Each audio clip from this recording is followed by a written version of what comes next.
सूरज ढल चुका था जब मैं कॉलेज से घर लौटी। बस से उतरते ही पैरों में जलन थी, कंधे भारी, कमर में हल्की सी ऐंठन। घर का दरवाजा खुला था, अंदर से पुरानी रेडियो की धुन आ रही थी।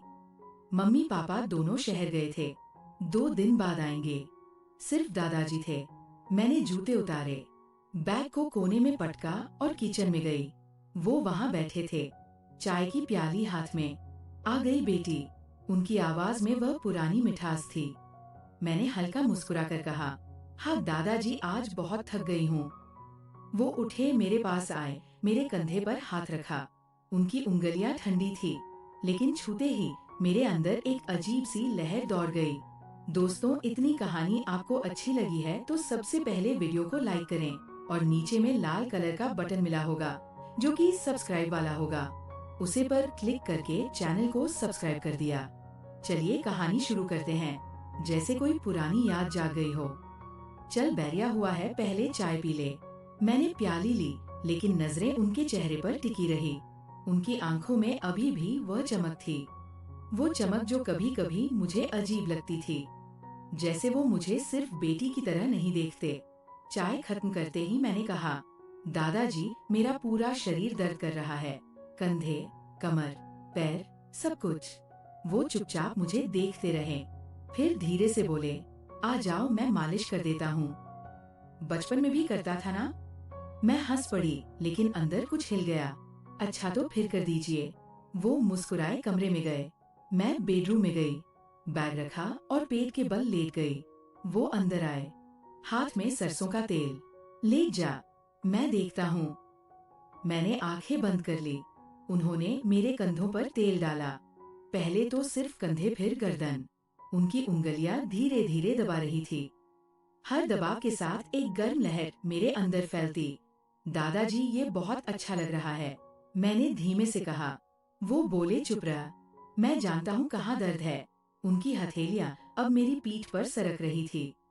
तेल की गर्मी, उनकी उंगलियों का दबाव, सब मिलकर एक लय बना रही थी। मैंने सांसें गहरी ली, फिर उनकी उंगलियां मेरी कमर तक आई, वहाँ थोड़ा ज्यादा दबाव। मैंने हल्का सा सिसकारी भरी। दर्द हो रहा है? वो पूछे। नहीं, बस अच्छा लग रहा है, मैंने कहा। उनकी उंगलियां अब मेरी कमर के दोनों तरफ घूम रही थी, जैसे कोई रस्सी बांध रहे हो, लेकिन वो रस्सी गर्म थी। फिर धीरे धीरे नीचे मेरे पैरों तक। वो मेरे घुटनों के पीछे तेल लगाते हुए बोले, यहाँ भी दर्द है। मैंने हाँ में सिर हिलाया। उनकी उंगलियां अब मेरी जांघों पर थी, धीरे धीरे ऊपर, हर बार थोड़ा और ऊपर। मैंने सांस रोकी, वो रुक गए। क्या हुआ? मैंने पूछा। कुछ नहीं, बस देख रहा हूँ तू कितनी थकी है। उनकी आवाज में एक गहराई थी।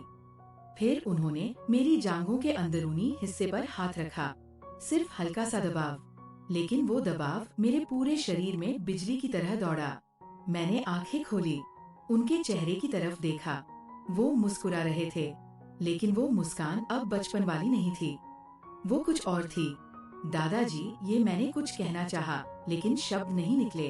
वो बोले, शश, आराम कर, मैं बस दर्द दूर कर रहा हूँ। उनकी उंगलियां अब मेरी कमर के नीचे पेट के पास सरक रही थी।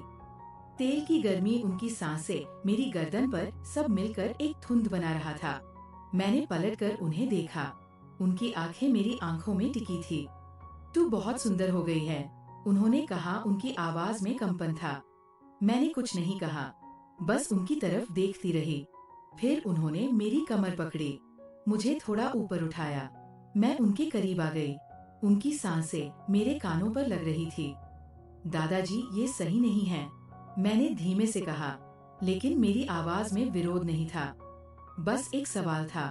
वो बोले, सही क्या है, गलत क्या है, ये तो दिल बताता है। उनकी उंगलियां अब मेरी पीठ पर चक्कर काट रही थी, हर चक्कर के साथ मेरी सांसें तेज। मैंने उनके कंधे पकड़े, उनकी त्वचा गर्म थी। मैं डर रही हूँ, मैंने कहा। वो हंसे। डरने की क्या बात है, मैं तो तेरा दादाजी हूँ। लेकिन उनकी आंखें कुछ और कह रही थी।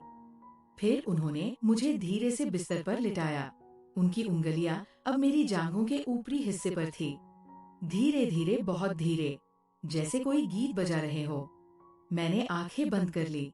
हर स्पर्श में एक नई लहर, हर लहर में एक नया सवाल। क्या कर रहे हो? मैंने पूछा। जो तुझे अच्छा लग रहा है, उन्होंने जवाब दिया। उनकी उंगलियां अब मेरे पेट पर थी। हल्का सा दबाव फिर और नीचे। मैंने सांस रोक ली। वो रुक गए। बोल रुकूं? मैंने कुछ नहीं कहा, बस उनकी तरफ देखा। उनकी आंखें मेरे होठों पर थी।